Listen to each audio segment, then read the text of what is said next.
Hello, everyone, and welcome to the ICE Podcast, episode number 1, where we sit down with the incredible photographer, Danielle Hickman. Enjoy! Well, what's up, everyone, and welcome to the very first episode of the ICE Podcast with me, your host, Austin Haney. And I just want to say that I could not be more excited about who we have with us today. Her name is Danielle Hickman, and she is just an incredible photographer. She's inspired me and so many others just to get started and really to do the things that they're passionate about. And Danielle, you also travel all over the place. And so I want to know just what life has looked like for you recently. Like, where have you been? What have you been up to in the past few weeks? Yeah, so life is fun. I thankfully get to travel with photography a whole lot. That's one of the best things that I love about my job. Um, oh gosh, here in the past few weeks, I've actually been in Hawaii, kind of someone on vacation, but also me and a friend of mine, we're kind of working on some back end business stuff. So spent an entire week there. It was absolutely incredible. I'm headed to San Diego in a couple of weeks. Orlando after that. It's just constantly on the go. I love it. Constantly staying busy. That's for some people, not for some people. But yeah, it's really fun for me. Yeah, that's awesome. So Danielle, one of the things that really is awesome about you is I can tell that you're doing something that you really love and that you're really passionate about. So tell me, with photography specifically, were you just born to be a photographer? Or is it something that you've been doing since you were a little kid? Or how did you find this? Yeah, so I think most kids, or maybe it was just my friend group, but I grew up taking photos of flowers on the ground. You know what I mean? My little point and shoot camera kind of thing.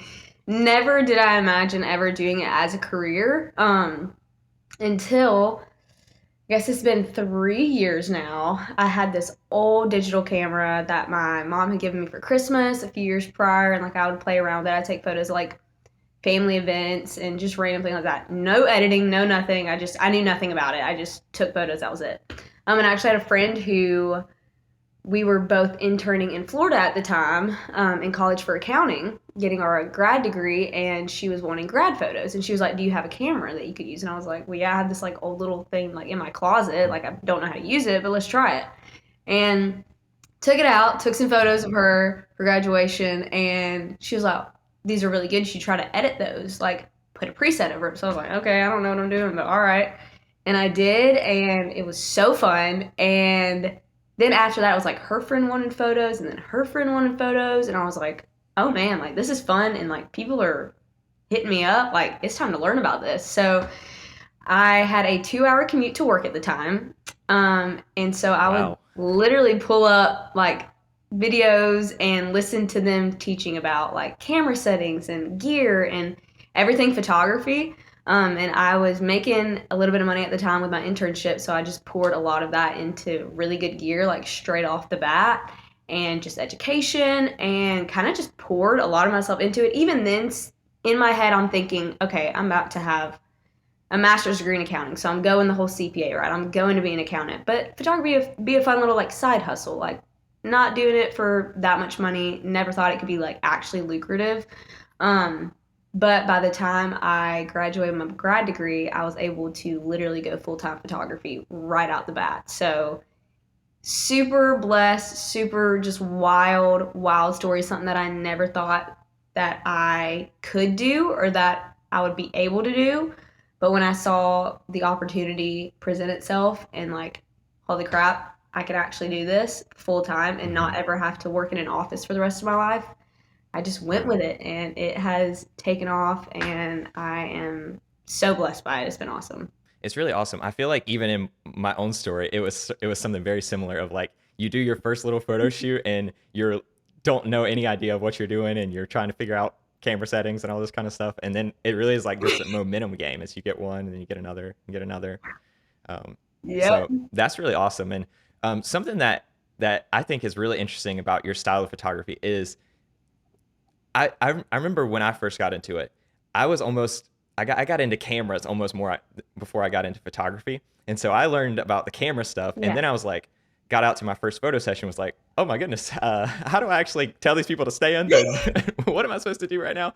And so it was really funny. I even joke, my very first couple session, I get the couples out there and I tell them, all right, now no, give me a kiss. And I was so awkward. I was so nervous. I kept saying, give me a kiss. And then they were making me feel awkward because they kept saying, okay, come here, sugar. We'll give you a kiss. And it was just like the most embarrassing thing ever. So I was like, wow, I really need to learn how to actually direct people and work with the people side of things and not just the camera. And that's something I feel like maybe has just come so naturally to you, or maybe that, like, did that take a lot of practice for you to get people to feel comfortable in front of camera? Yeah, so I will say it didn't start off completely natural. I remember my first couple, like real couple session. I'd take photos of my brother and his wife now, like for fun and make the model for me. But it was just a little bit different. But my first ever couple session, I remember I was so nervous. I went to Pinterest. I had my whole Pinterest board of like this pose, this pose, this pose, this pose of like, I'm gonna let them know, hey, I'm gonna be checking my phone. I Right. don't know what I'm doing. I'm just starting out. So nervous, and Pinterest was my best friend starting out. But I will say, like, as time goes on, like, one, like, the key, I think, prompts and poses that, like, every couple looks good and every couple loves. It's natural. And so it's almost like second nature. And it does come more easy in the sense of I see two people, like a couple specifically, as like puzzle pieces. So I'm like, how can I intertwine them together to fit naturally? That's beautiful. That tells kind of like a story, and get creative with it. So I will say not every shoot is that way. Like there are some that I'm like, I don't know how to pose you guys. Like You some of just them tell them that I'm up so front, right? confused Like, at, but I have no idea. I just, All my doing experience is not helping me right now. no. No, but couples and stuff like that. I don't feel like anybody just starts straight up. They're like, I know exactly what I'm doing and I know how to pose you guys and prompt you guys. But yeah, after time, it definitely becomes more easier. And I will say, like, getting your photo taken, like, be on the other side of the camera and feeling what these poses feel like, whether that's a portrait session or a couple session. Because there's been times I'm like, oh my gosh, I've made my people do this, and like now that I'm doing it myself, this feels weird. And like, I don't want them to feel this way. So kind of seeing both sides and making it as natural as possible. That's one thing I do harp on a lot is I want to prompt more than I pose. So that means like telling him to whisper, what's your favorite dessert in the sexiest voice possible in her ear to get Yeah. that natural laugh. You know what I mean? So it's not like, okay, now fake Yeah. laugh. So you're getting those moments. They're remembering these fun, genuine moments in their session with you that they're going to take away from that and be like, that was fun. Or like, I really loved this and I loved how we connected during it. But yeah, I will say it didn't come completely natural to Yeah, begin I with love by any that what you means. said about like prompting more than posing.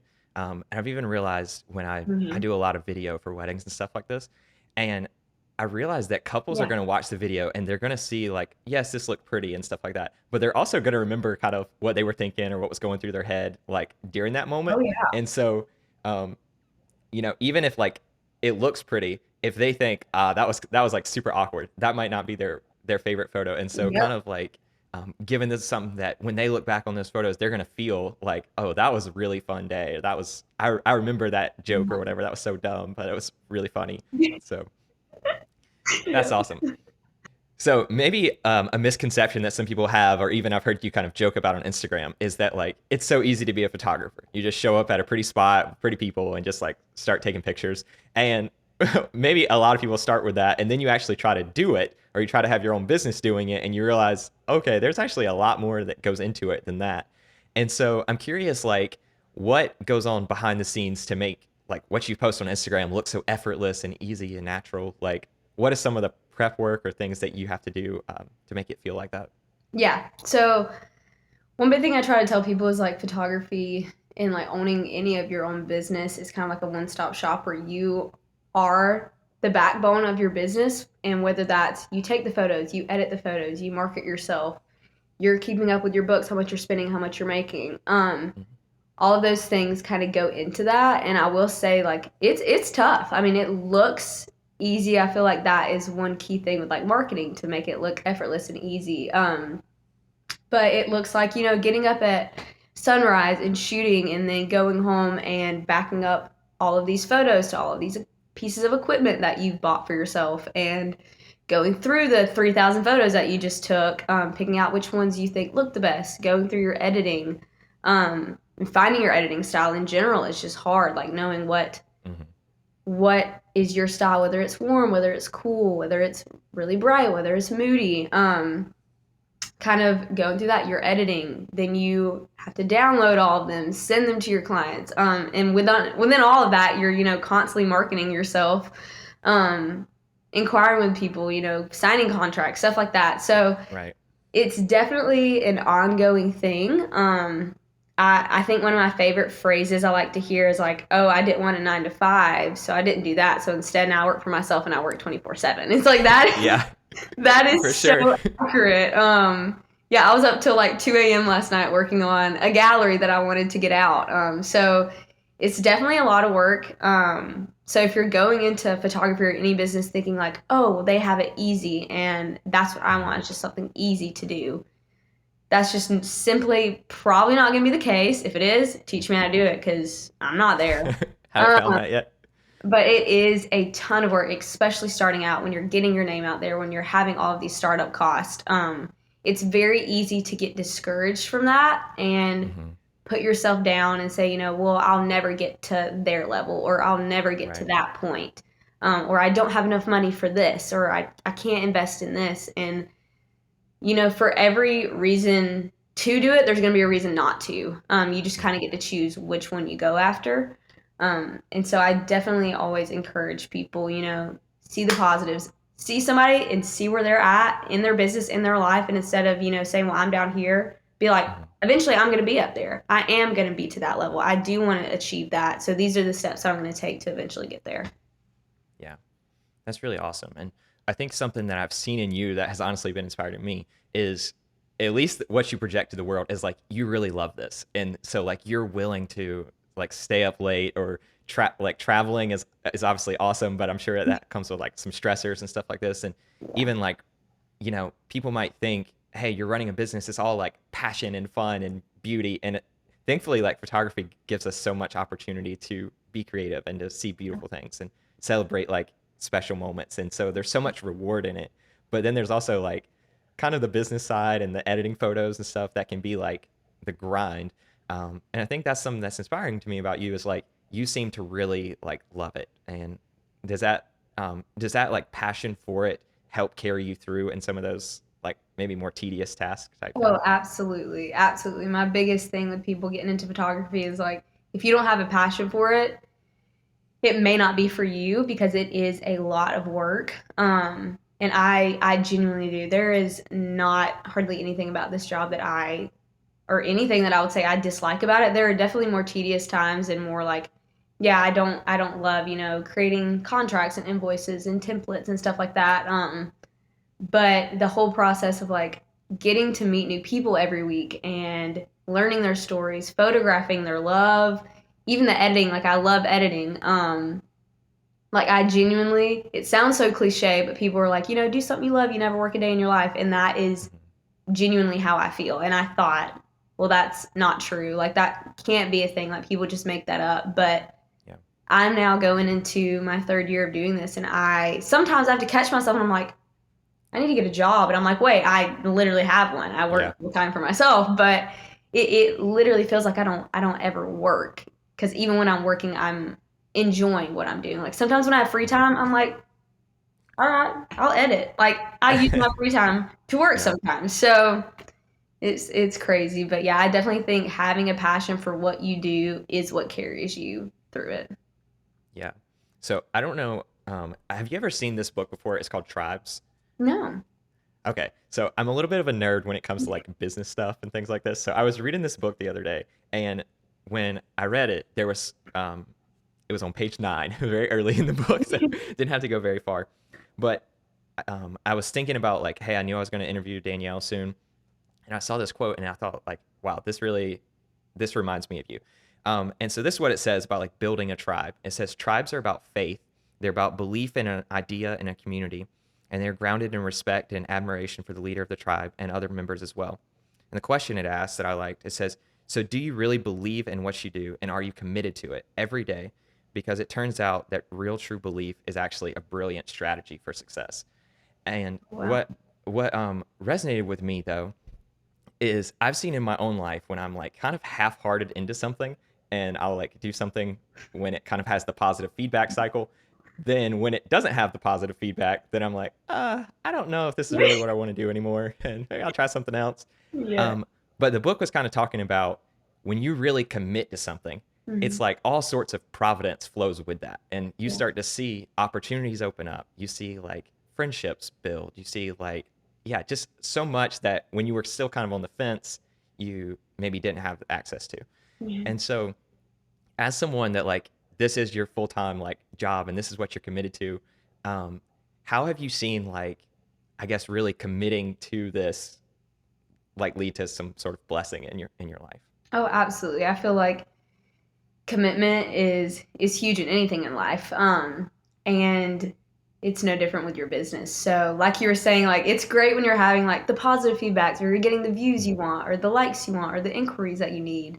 It's easy to be positive and like get good traction doing that, but there are times when, you aren't getting booked or nobody's liking anything on Instagram or all of these negative things, and you see all these people doing really well, and it's easy to let that self-doubt creep in to kind of take a step back and be like, well, is this what I need to be doing? And I'd be lying if I said I never dealt with that. I mean, Mm-hmm. I deal with it too, just like anyone else.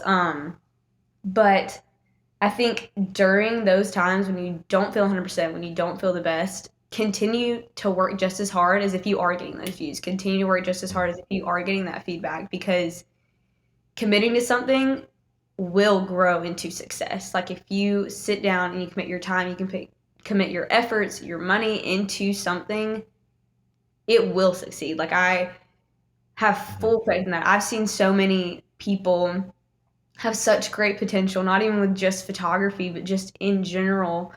And they get started and they're doing so good. And it's like the second a setback happens, it's done. And I'm sad Yeah. because I'm like, I'm supporting you. I thought this was going to go awesome. So yeah, definitely sticking with it, even in the lulls and the valleys and the hard times. Committing yourself to your work is huge. I think that is the biggest game changer, honestly. Yeah, absolutely. There's it even reminds me, there was a guy on YouTube that I follow, and he talked about something called the 3 year rule. And he's Mhm. like, if you're gonna like actually invest your energy into like really try to make a run at something, he's like, give it 3 years, because he's like, if you give it, just a few months or something like this, you might be putting in all this like initial effort, and then right before actually anything took off, well, you shut it down and Yeah. stopped. And so he's like, give it a little bit of time so you see some of the fruit, you see some of the benefits from what you've been doing. And I think that one thing that maybe has tripped me up sometimes, and maybe you've experienced this too, is you see people that are further ahead of the game, and Mhm. you're like, I want to be them. I feel not like so far from them. How do I like get there? And so I think there can be a little bit of a comparison trap. Yeah. So I want to know, like, have you felt that, or how have you managed to like be inspired by people that are ahead of you without like letting their success like feel like it's diminishing where you're at? Absolutely. Absolutely. I think this is huge, and something that I speak on a good bit, but comparison is definitely the biggest thief of joy. If you allow it to creep in, like it will steal everything from you. I definitely think I've dealt with this for sure in the past, but I think the biggest difference is where your mindset is at with it. So, for example, when I see someone who is doing well, maybe that's, they're getting all these incredible weddings at these locations, or they're selling out for this day, or, et cetera, and I may not be there. I try to switch my mindset to like, oh, well, I'm not there. I'm doing worse. So I'm just going to go throw myself a pity party. It's more Mhm. like I see that they can do that and they're making that happen. And what's the difference, and why would I also not be able to do that? If they're doing it, I can get right there too. So I try to take that mindset of like looking at them and comparing myself to them as just I am pulling inspiration from them. Like I'm proud of them and all they've accomplished, and I also want to get there. So I'm going to work harder. I'm going to work faster. I'm going to do more. I'm going to, be better at what I'm doing, whether that's my editing style, my posing, how hard I'm marketing myself. Whatever that looks like taking that and putting in more effort towards my own business to eventually get to that point. So So I think it's really just a mindset shift, and you can still, I guess, be down on yourself and be in that lull and still be putting in the effort. So that doesn't mean mindset shift in the sense of, doesn't mean your mind's always positive about it, but make sure that your actions towards that are always going to be positive about it, if that makes sense. Yeah, it's like you keep showing up. Yeah, keep showing up. Yeah, yeah, that's really awesome. I totally resonate with that, and even just like switching. You're talking about mindset, like switching from the scarcity mindset to more of an abundance mindset. Yeah. You know, I used to think in some ways, sounds silly, but like, oh, I hope my couples don't see like their photos because they see them, they're gonna be done with me. But I started realizing like, okay, there's actually so many people in the world. There's so much need for photography and such a growing industry and all this kind of stuff. Like, I can celebrate their wins and actually like encourage them and cheer them on without that like taking something away from me. And Yeah. I think actually like being a person that's like giving to the community and stuff and celebrating others somehow actually helps you win, and more people like that than kind of hoarding it all for yourself. Exactly. Yeah. I think community is huge. That's one big thing too, is there are a lot of photographers out there who, they do have that scarcity mindset of like, well, I don't need to make friends with all these other people because like I need all this for myself. And it's like community does help you grow. Like word of mouth, just making friends, being kind to people, it'll go a long way in any business, in any industry, especially the photography community. And yeah, I will say I've never experienced quite a tight knit and just inspiring and encouraging community like I have since I've gotten into photography. It has been incredible. Yeah, that's awesome. And that was actually something I really want to talk to you about on this podcast. So I know that you like kind of co-founded Live Rooted Hmm. with your friend Morgan, right? And I've seen whether it's through that or whether it's through just little tips you give on Instagram or in other ways that you like do mentor sessions and things. I can tell that you really want to help other people, and that you'll Yeah. use your education, your experience, whatever, to like really help. And so, talk to me um, a little bit about like Live Rooted and how that got started and why that's important to you and Morgan, and then even just the way that like friendship and investing in other photographers has helped you in your own journey. Yeah. No, absolutely. Yeah, I'm super passionate about this. This is probably one of my favorite things about photography. And this year specifically, I'm trying to do a whole lot more education. Just because I remember when I first started out and I knew nothing. And looking back on how little I knew, I was like, I just wish I'd have had somebody to teach me everything. And I had some incredible mentors, some incredible photographers who would answer questions for me and stuff like that.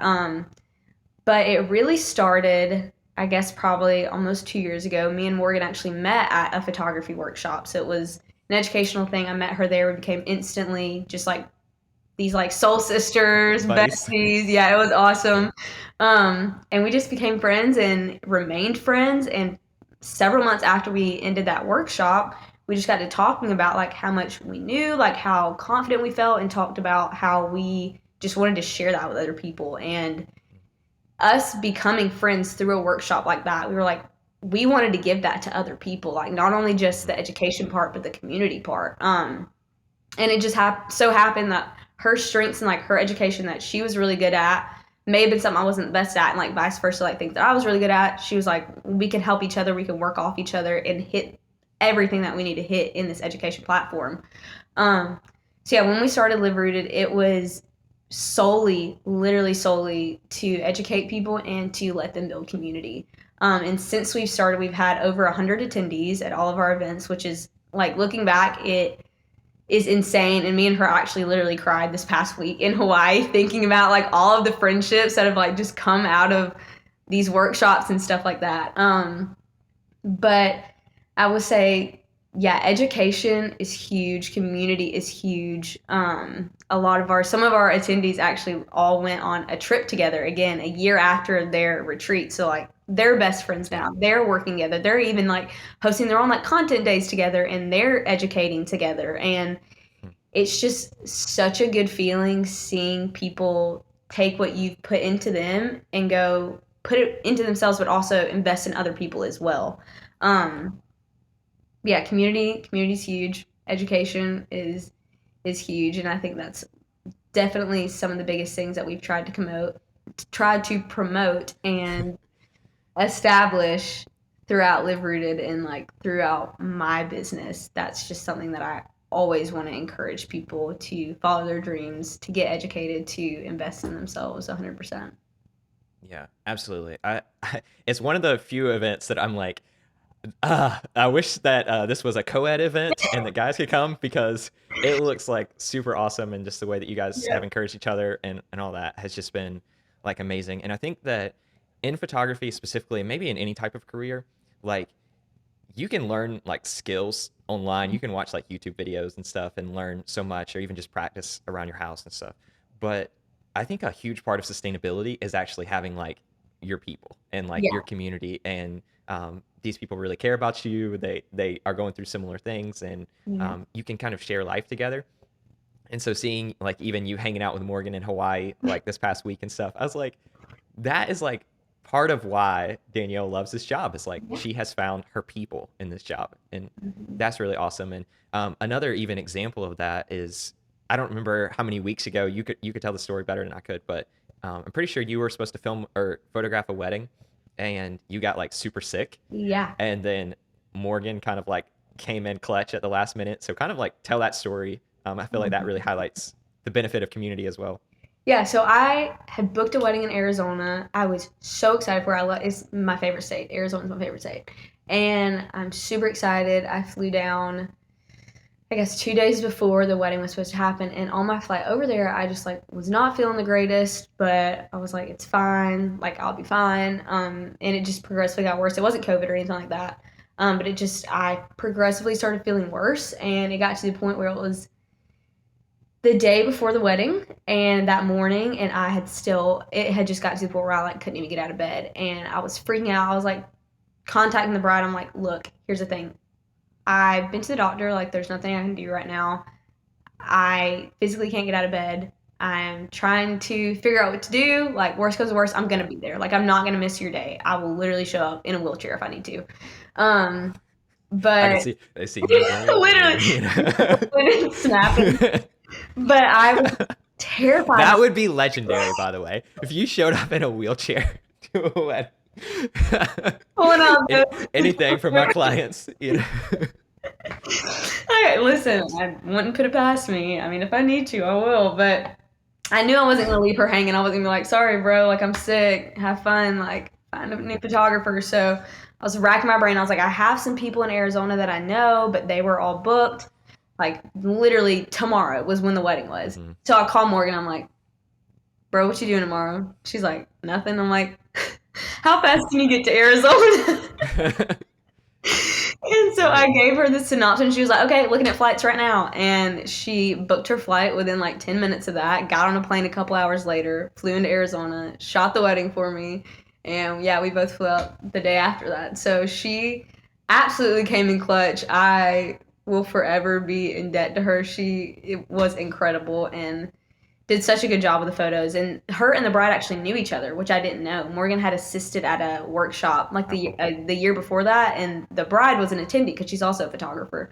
So they already knew each other. They loved each other, and she's like, "Oh, this is who it is." And I was like, "Yeah." She's like, "Oh, I love her. We literally know each other." So that really made it Yeah. awesome too. Yeah. Yeah. That's so awesome. Like when I heard that story, and then it very interesting, like even a few weeks later, like it was right before Christmas. Like I went home for Christmas break and stuff, and then I had two weddings on the December 30th and 31st. Yeah. And like 2 days before that wedding, my granddad got COVID, and Oh. we had spent like Christmas with him, and I was like, oh my goodness, like what if I got COVID? And went and got like tested like the day before the wedding, and thankfully like didn't have it. But it made me realize like, oh shoot, like if that would have happened to me, who am I gonna call? And it Yeah. really showed me like, okay, I need to build community, because it's not like if something will happen, it's like when something will Yes. happen like that. And so then having people that you trust and stuff is just so Mhm. important. So Oh, that is that's incredible. awesome. Yeah, that's big. So Definitely. I'm curious, even like why did you maybe you and Morgan decide to name it Live Rooted, and what does that idea of like living rooted and stuff kind of mean to you, and how has that Yeah. even helped you? So we went back and forth on names for, I feel like, weeks trying to decide what we wanted to name the thing because we wanted it to be meaningful. We wanted to capture that community and just being rooted in general, which is where Live Rooted came from, because I feel like it's not even a thing where like you want to be rooted all the time, but you want to live it out. So that means we want to live rooted in our business. So taking roots, like knowing the ins and outs of your business, really diving in headfirst completely into it and staying there. But not only that, like with your business, with your faith, because I feel like me and her both, I mean, I attribute my success and like where I've gotten at with photography solely completely to God. Like I am like, I take good photos, but without him, like I would not even be close to where I'm at right now. And everything that I have been blessed with is solely from the Lord, like 100%. And so, yeah, we named it that to just kind of remind people of what we were about because we wanted you to be rooted in your faith, in your life, in your business. And obviously, roots don't move, roots stay, they sustain the entire tree. So, living rooted means sustaining your business, your life, your faith. So, yeah, that's kind of where the name came from. Yeah, it's really beautiful to be honest. And um, I think one of my favorite pictures in scripture is when it talks about like a tree, and Mhm. even in like Psalms 1, it talks about like this tree that's planted by streams of water that brings forth fruit in season. Yeah. And it's really beautiful because I think about that imagery, and it's like a tree doesn't have to like strive and struggle and like do all it has to do is it has to be planted, be watered, like receive the nourishment it needs and stuff, and it's going to produce fruit in season. And I think that's just like that's really awesome. So right on with Yeah. that. Yeah. um, and so we're moving like kind of towards the latter half of this. Mhm. But something else I'm very curious about, and it's kind of an extension of what we've been talking about um, with living rooted and all this. But one of the things I've seen with you on Instagram, at least, is you seem to be your authentic self on Instagram.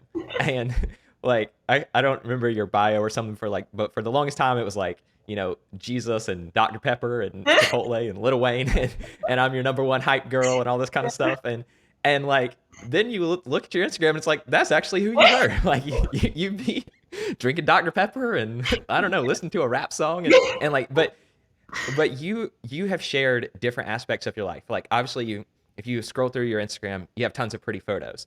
But then sometimes in the captions or sometimes on your stories and stuff, you'll see like silly Danielle that like left her car keys or spilled something on her shirt, or you'll see like her you dancing at a reception or something and kind of just being a goon. Mhm. And you've shown so many aspects like even of your faith. Like I've seen you like doing your devotions and things like that. And so what is cool about following you is you get the pretty photos, but then you also like get a glimpse into like, oh, this is really Danielle. And I think that's like honestly really attractive to people because I think that there's probably a lot of people that like they might book you because they're like, hey, I want pretty photos like she takes. But I think internally or subconsciously, they're thinking like, I want to be around her. And I think that she can make me like look beautiful or feel like my best self or just have Yeah. fun. And so, first of all, that's just awesome. I want to say, like, right on with that. Thank you. You've definitely struck a chord there. But how have you found that for yourself? Like, how have you found a way to show up authentically, like to just be yourself on social media? No, absolutely. I definitely think again, it's not something that came natural to begin with.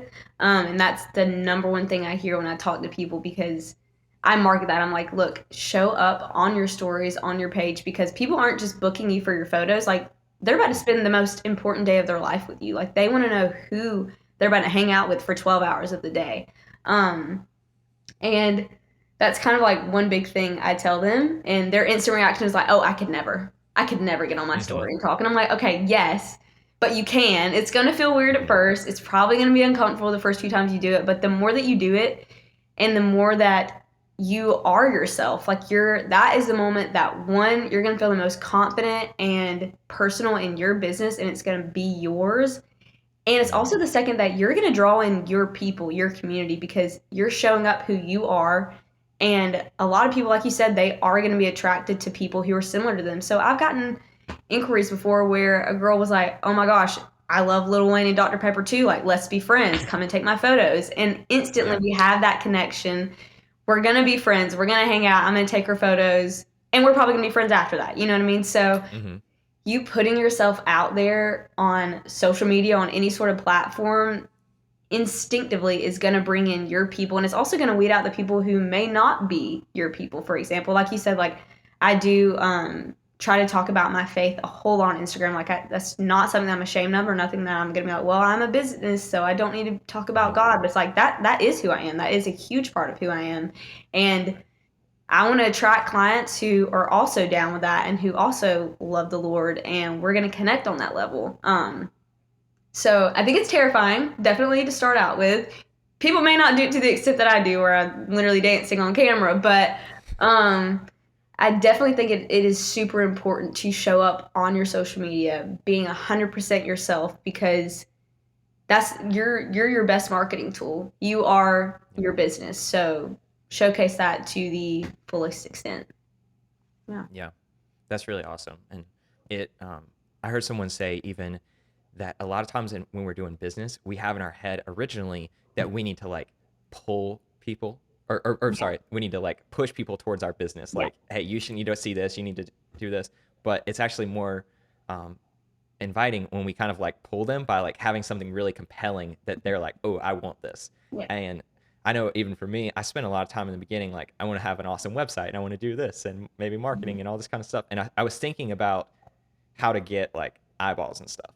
But then it kind of, I've been making a switch recently. It's like, how can I just make a really awesome thing that people will want? And if I get this, then they'll find a way to get it. And I can improve my system and strategy to help them find that. But anyway, yeah, it is. I really agree. And even just like, I think finding out like, first of all, like finding out who you are is like such a big part of life, I think. And then being able to like be confident in that and share that and then really kind of finding your people that resonate with who you are. That's so cool. I will say too, like, at least in my experience, this sounds so cheesy, but I feel like I definitely found a lot of who I am in photography. I think before I dove into this business, I was much more shy. I wasn't confident in who I was at all, in any aspect. And yeah, getting into photography and realizing, one, like, oh, there are people who like what I'm doing and who would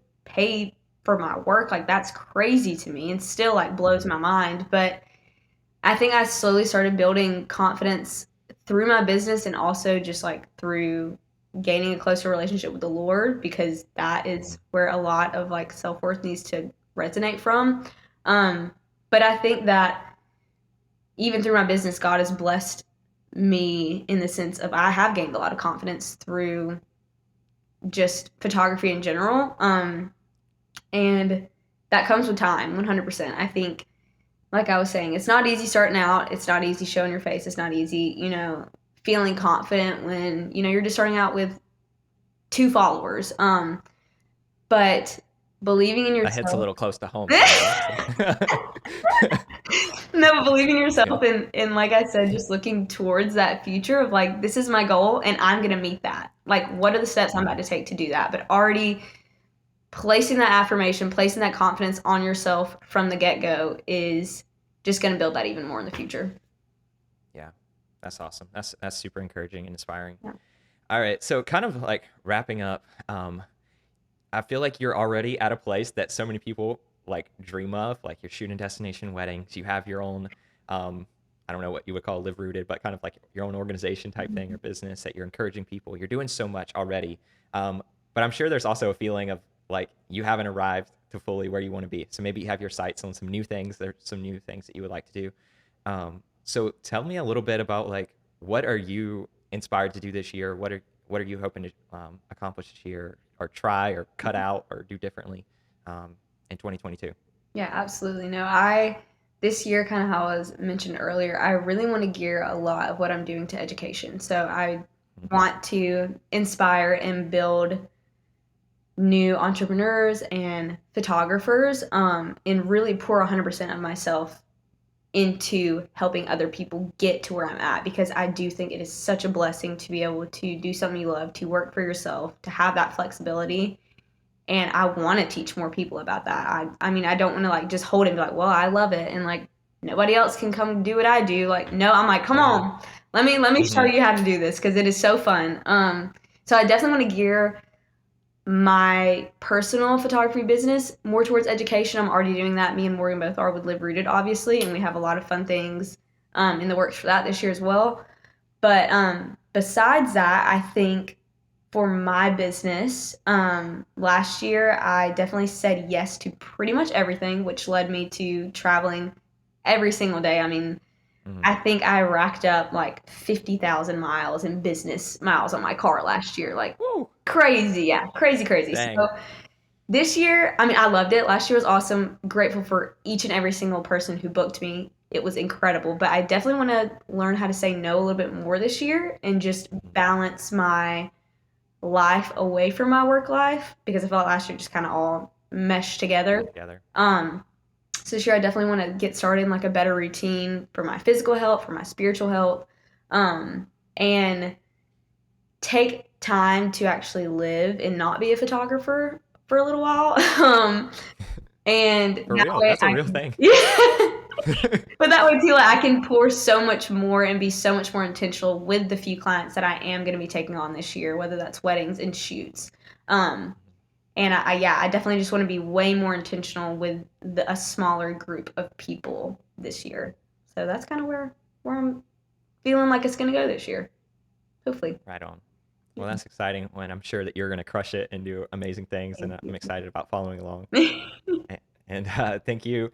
I just want to say again, thank you for being on the podcast today. It's really been so fun. I feel like I've learned something from you, and I feel like you have encouraged me and inspired me way before today. And it's cool to now feel like, hey, we're buddies, and we can continue encouraging each other. So Yeah. thanks again, and I'll talk to you soon. Thank you for having me.